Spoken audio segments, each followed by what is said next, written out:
Hi guys, welcome back to our channel. First time మన channel చూస్తున్నట్లయితే like చేసి subscribe చేసుకోండి. సో ఈరోజు నేను కమ్యూనిటీ పోస్ట్లో ఒక వీడియో పెట్టాను కదా, పోస్ట్ పెట్టాను. అంటే ఎవరికైనా మెడికల్లో డౌట్స్ ఉంటే కామెంట్ చేయండి. ఒక 25 కామెంట్స్ అయితే నాకు వచ్చాయి. సో వాళ్ళ కోసం ఈ వీడియో. నెక్స్ట్ మీ అందరూ చూడండి, లాస్ట్ వరకు చూడండి, స్కిప్ చేయకుండా. సో లాస్ట్ వరకు చూడడం వల్ల మీకు కాకపోతే మీ ఫ్రెండ్స్కైనా యూజ్ అవుతుంది. ఏదైనా చిన్న చిన్న విషయాలు, మ్యాక్సిమం చిన్న చిన్న విషయాలు అందరూ పెట్టారు, బట్ వాళ్ళు తెలియక భయపడుతున్నారు. తెలియకంటే మెడికల్ ఫిజికల్ ఒకేసారి అయిపోవడం వల్ల చాలామంది కన్ఫ్యూజ్లో ఉన్నారు. సో ఏం చేయాలని చాలామంది భయపడిపోతున్నారు. సో ఎవరు భయపడకండి, ఏదైతే జరుగుతుంది. బట్ చిన్న చిన్న ప్రాబ్లమ్స్ ఉన్నాయనుకోండి, వాటికి మీరు ఎక్కువ టెన్షన్ అయితే తీసుకోకండి. చిన్నవి ఏమైనా ప్రాబ్లమ్స్ ఉంటే, మరీ మేజర్ ప్రాబ్లమ్స్ పెద్దగా ఉన్నాయనుకోండి, సో ఆఫ్టర్ మెడికల్ మీకు రీమెడికల్ ఇస్తారు కాబట్టి అవి క్లియర్ చేసుకోవడం బెటరు. ఎందుకంటే దగ్గరలో ఉంది కాబట్టి ఏదైనా సరే చిన్న గాయాలైతే మానతాయి, కానీ పెద్దవి అంత సామాన్యంగా మానవు కాబట్టి. సో మ్యాక్సిమం మెడికల్ ఆఫ్టర్ తర్వాత రీమెడికల్ ఒకవేళ రాస్తే అప్పుడు చేయించుకోవడం బెటరు. సో ఈరోజు కామెంట్స్కి సంబంధించి మనం వీడియో అని చెప్పాను కదా, సో చూద్దాం. అక్క, ఈవెంట్స్ అయిన తర్వాత పైల్స్ ఆపరేషన్ చేసుకోవాలనుకుంటున్నాను అక్క, కానీ ఈవెంట్స్ మెడికల్ ఒకసారి అవుతాయని ఆపరేషన్ చేసుకోవాలో వద్దా అని అడుగుతున్నారు. ఒకవేళ ఆపరేషన్ చేసుకుంటే అబ్జెక్షన్ అవుతుందా అని అడిగారు. యాక్చువల్గా ఆపరేషన్ చేసుకుంటే ప్రజెంట్ తక్కువ టైం ఉంది కాబట్టి అబ్జెక్షన్ అడుగుతారు, బట్ అది నాకు తెలీదు. పైల్స్ ఆపరేషన్ ఎలా చేస్తారు ఏంటనే విషయం క్లియర్గా నాకు తెలియదు. బట్ ఇప్పుడు చేయించుకోకండి. ఒకవేళ డాక్టర్ మంచిది అనుకోండి, అవన్నీ పెద్దగా చూడరు. ఒకవేళ రీమెడికల్ రాస్తే ఆఫ్టర్ చేయించుకోండి, ఏం ప్రాబ్లం కాదు. దానివల్ల మీకు జాబ్ పోయే సిచ్యువేషన్ అయితే ఏముండదు. ఎందుకంటే రీమెడికల్ అందరికీ, కొంతమందికి ఏమైనా చిన్న ప్రాబ్లమ్స్ ఉంటే రాస్తారు, ఆ ప్రాబ్లం బట్టి టైం ఇస్తారు. సో అది ప్రాబ్లం బట్టి టైం ఇస్తారు. చిన్న ప్రాబ్లం అయితే నెక్స్ట్ డే రీమెడికల్ పెట్టేసినా కూడా పెట్టేయచ్చు. ఒకవేళ ప్రాబ్లం కొంచెం మామూలుగా తగ్గంది కొద్ది రోజులు పడుతుంది దానికంటే అలాగా కూడా చేయించుకోవచ్చు. సో ప్రాబ్లం బట్టి మెడికల్లో టైం ఇస్తాడు కాబట్టి ఇబ్బంది ఏం లేదు, తర్వాత చేయించుకోండి. So hope you doing well. అక్క, కరెంట్ షాక్ కొట్టిందంట అమ్మాయికి. సో కరెంట్ షాక్ కొట్టడం వల్ల స్కిన్ మీద మచ్చలు ఉన్నాయి, కాలిన మచ్చలు. అంటే దానివల్ల పర్వాలేదు, సమస్య ఏం లేదు. నెక్స్ట్ దాని కరెంట్ షాక్ కొట్టి కింద పడితే 9 ఇయర్స్ అవుతుందంట. సో కుట్లు ఉన్నాయని చెప్పేసి అట్లా నేను ఐబ్రో దగ్గర. దానికి సమస్య ఏం లేదు. కుట్లు మనకి ఏంటంటే 6 months దాటిపోయిన తర్వాత మ్యాక్సిమం మానతాయి. అది ఆ మార్క్ ఉన్న నో ప్రాబ్లం, అడగరు దానికి. నాకు కూడా మీరు పాత వీడియోస్ చూడకుండా నాకు కామెంట్ చేస్తున్నారు. నేను పాత వీడియోలో చెప్పాను ఆల్రెడీ, ఒకవేళ ఆపరేషన్స్ ఏమైనా 6 months తర్వాత అది ఆల్మోస్ట్ మానుతుంది కాబట్టి ప్రాబ్లం లేదు. నాకు కూడా అప్పుడు గుండె దగ్గర ఆపరేషన్ అయితే నేను అలాగే వెళ్ళాను మెడికల్కి. నాకు అడగలేదు అసలు, ఆవిడ దాని గురించి అడగలేదు. నన్ను చాలా భయపడిపోయి నేను వెళ్ళాను అప్పుడు, నాకు చెప్పిన లేక. కానీ ఆవిడ అసలు అడగలేదు నాకు దాని గురించి. సో ఎవరు భయపడకండి, దాని గురించి అడగరు. రీసెంట్గా చేసుకుంటే కొంచెం ఇబ్బంది, కానీ లాంగ్ టైం అయితే పర్వాలేదు. నెక్స్ట్ పైల్స్ లేవు, బట్ ఫిషర్స్ ఉంది అక్క, పర్వాలేదా అంటే పర్వాలేదు. దానికి అటువంటివి పెద్దగా ఇదేం లేదు, ప్రాబ్లం లేదండి. అటువంటివి భయపడాల్సిన అవసరం లేదు. నెక్స్ట్ యూపీఎస్ అయినా సిస్టర్ పారామిలిటరీకి అప్రూవ్ చేస్తారా అంటే, ఈ అబ్బాయికి జాబ్ వచ్చిన తర్వాత ఒకవేళ జాబ్లో మనం చేస్తుండగా యూపీఎస్ ఏదైనా కొట్టినట్టయితే అంటే అప్రూవ్ చేస్తారు, లేదంటే చేస్తారు. ఏ జాబ్ వచ్చినా చేస్తారు, ఏదైనా సరే నో ప్రాబ్లం అటువంటి వాటికి. కాకపోతే ఆ టైం బట్టి అమౌంట్ ఎంతో కొంత కట్టాల్సి వస్తుంది అంతే. ప్రొసీజర్ అనేది ఉంటుంది కామన్గా, అంతే. మేడం, నాది రెసిడెన్షియల్ సర్టిఫికేట్ 10 years అయిపోయింది. 10 years రెసిడెన్షియల్ సర్టిఫికేట్ 10 years ఉంది. 2018లో తీసింది. యాక్సెప్ట్ చేస్తారంటే ఆల్రెడీ చాలా ఇయర్స్ అయిపోయింది కాబట్టి కొత్తది చేయించుకోవడం బెటరు, కొత్తది చేయించుకోండి. నెక్స్ట్ ఆధార్ కార్డులో అమ్మనేమో 10th class మార్కులేమో అమ్మనేమో డిఫరెంట్గా ఉన్నాయంటే 10th class మార్కు లిస్టులో మార్చలేము కాబట్టి ఆధార్ కార్డులో మార్చుకోవడానికి ఛాన్స్ ఉంది.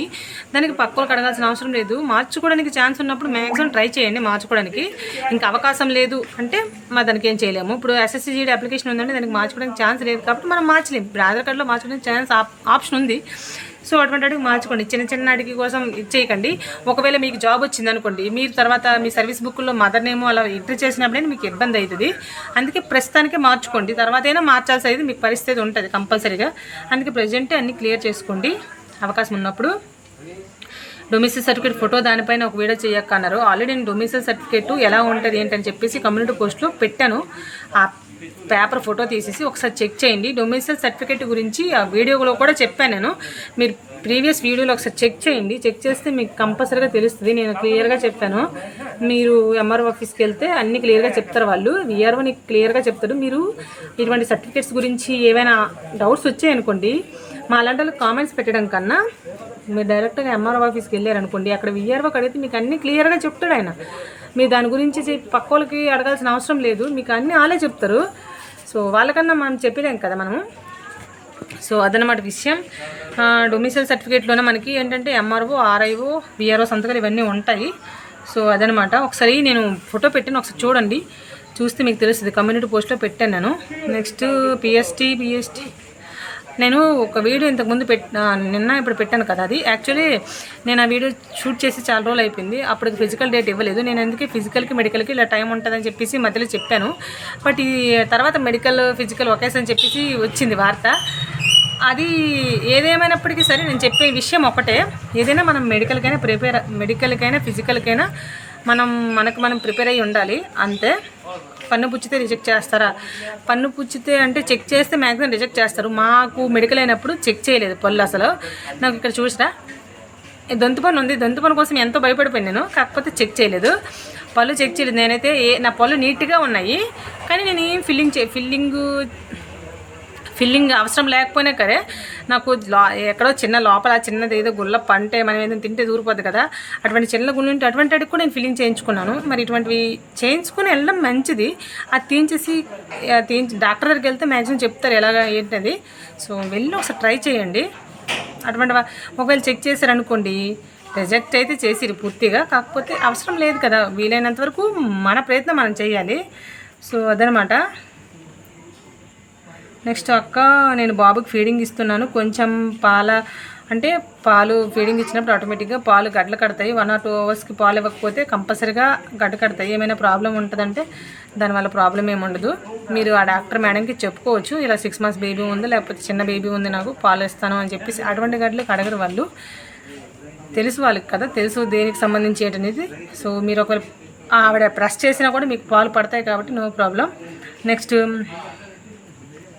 SSCD అప్లికేషన్ డిస్ట్రిక్ట్ రాంగ్ పడింది అక్క. అడ్రస్లో స్ట్రీట్ నేమ్కి లాస్ట్లో స్ట్రీట్. బాబుకి ఫీడింగ్ ఇస్తున్నాను. కొంచెం పాలు ఫీడింగ్ ఇచ్చినప్పుడు ఆటోమేటిక్గా పాలు గడ్డలు కడతాయి. 1 or 2 hours పాలు ఇవ్వకపోతే కంపల్సరీగా గడ్డ కడతాయి. ఏమైనా ప్రాబ్లం ఉంటుందంటే దానివల్ల ప్రాబ్లం ఏమి ఉండదు.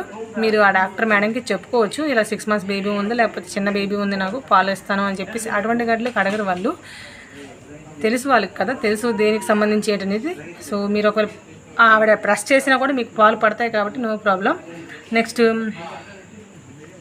SSCD అప్లికేషన్ డిస్ట్రిక్ట్ రాంగ్ పడింది అక్క. అడ్రస్లో స్ట్రీట్ నేమ్కి లాస్ట్లో స్ట్రీట్ నేమ్ అడ్రస్ ప్రూఫ్ ఏమైనా అట్లా ఏదో ఇది మెసేజ్ నాకు కరెక్ట్గా అర్థం కాలేదు. SSCD అప్లికేషన్ డిస్ట్రిక్ట్ రాంగ్ పడింది అక్క, ఏం చెయ్యాలి? అడ్రస్లో స్ట్రీట్ నేమ్కి లాస్ట్లో స్ట్రీట్ అని అడ్రస్ ప్రూఫ్లో లేదు, ఏమైనా ప్రాబ్లం అవుతుందా?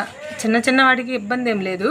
మీరు ఆల్రెడీ రెసిడెన్సీ సర్టిఫికేట్, డొమిసైల్ ఇటువంటి తీసుకెళ్తారు కదా, OBC ఇంకా క్యాస్ట్ ఇవన్నీ చేయించుకొని తీసుకెళ్తారు కాబట్టి అందులో అడ్రస్ ఉంటుంది కాబట్టి ఇటువంటికి పర్వాలేదు. కాకపోతే డొమిసైల్ అటువంటివన్నీ మంచిగా కరెక్ట్గా అడ్రస్లు అయితే కరెక్ట్గా ఇవ్వాలి. అప్లికేషన్లో రాంగ్ పడింది కాబట్టి పర్వాలేదు. అప్లికేషన్లో అప్పుడు రాంగ్ పడిపోయింది.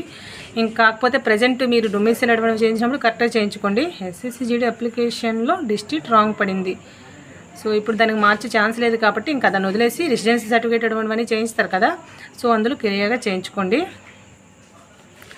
నెక్స్ట్ టీత్ పుచ్చిపోయినా పర్వాలేదా, అవి ఫిల్లింగ్ చేయించుకోండి మ్యాక్సిమం వీలైనంత వరకు. నెక్స్ట్ నోటెడ్ మార్కులు వేసి CSF ఛాన్స్ ఉంటుందంటే ఉండొచ్చు. మంచి మార్క్సే వచ్చాయి, ఫస్ట్ ఆప్షన్ ఇచ్చినట్టయితే ఉండొచ్చు. నెక్స్ట్ సర్టిఫికేట్ వెరిఫికేషన్ కోసం వీడియో చేయక్క అని అడిగారు. ఆల్రెడీ నేను సర్టిఫికేట్ వెరిఫికేషన్ కోసం 2 వీడియోలు చెప్పాను. అంటే ఆఫ్టర్ ట్రైనింగ్కి వెళ్ళే ముందు ఎలా ఉంటుంది, మెడికల్కి వెళ్ళినప్పుడు ఏ సర్టిఫికేట్స్ తీసుకెళ్ళాలని చెప్పేసి వీడియో అయితే పెట్టాను, ఒకసారి చెక్ చేయండి.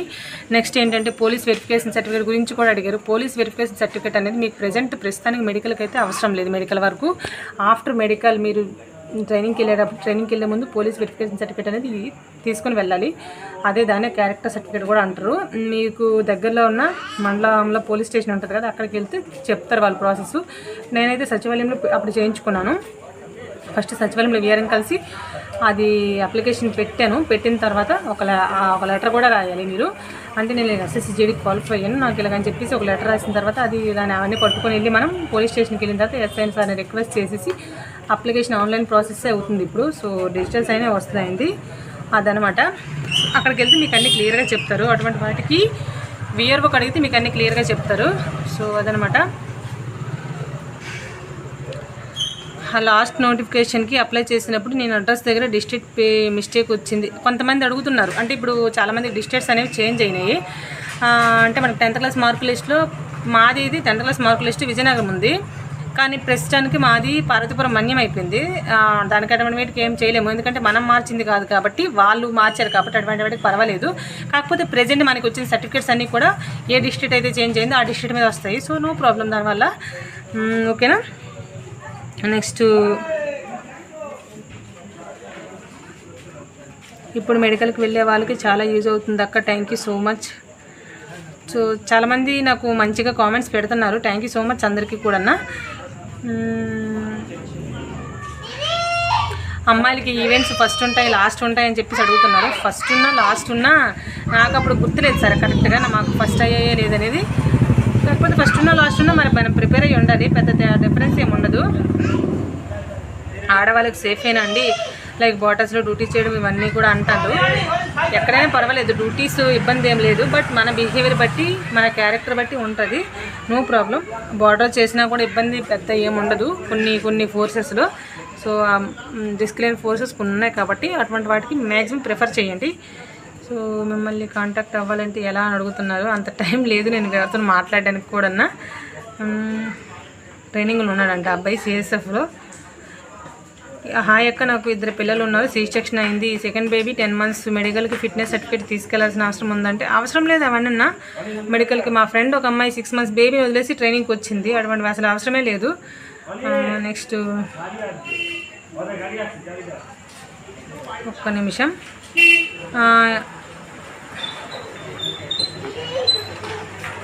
అక్క నాకు సైట్ గురించి చాలా కామెంట్స్ అయితే వచ్చినాయి. లేజర్ ట్రీట్మెంట్ చేయించుకున్నాడంట, కాకపోతే అప్పటికి 6/6 కనిపించట్లేదు అట్లెట్లని పెట్టారు.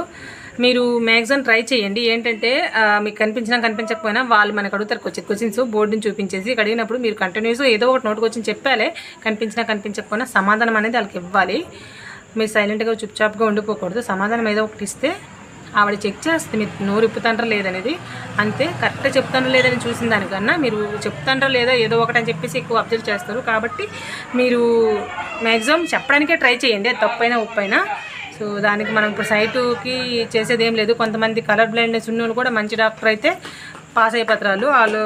దానికి అటువంటికి మనం లక్ చెప్పాను కదా, కొంత లక్ అనేది మనకి ఫేవర్ చేయాలి మెడికల్లో.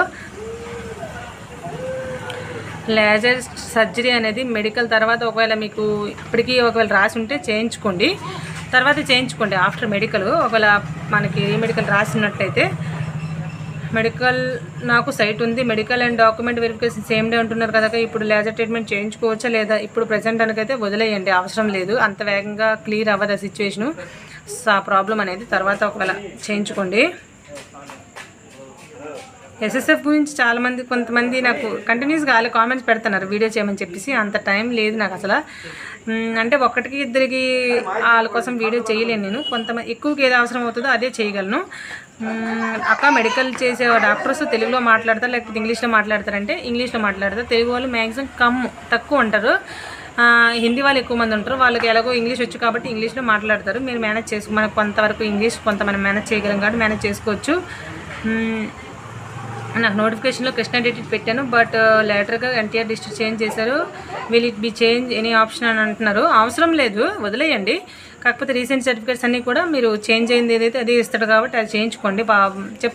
చెప్పడం ఇంకేం లేదు, ఆల్రెడీ డిస్ట్రిక్ట్స్ మారినప్పుడు వాళ్ళకి కూడా తెలుస్తుంది అది.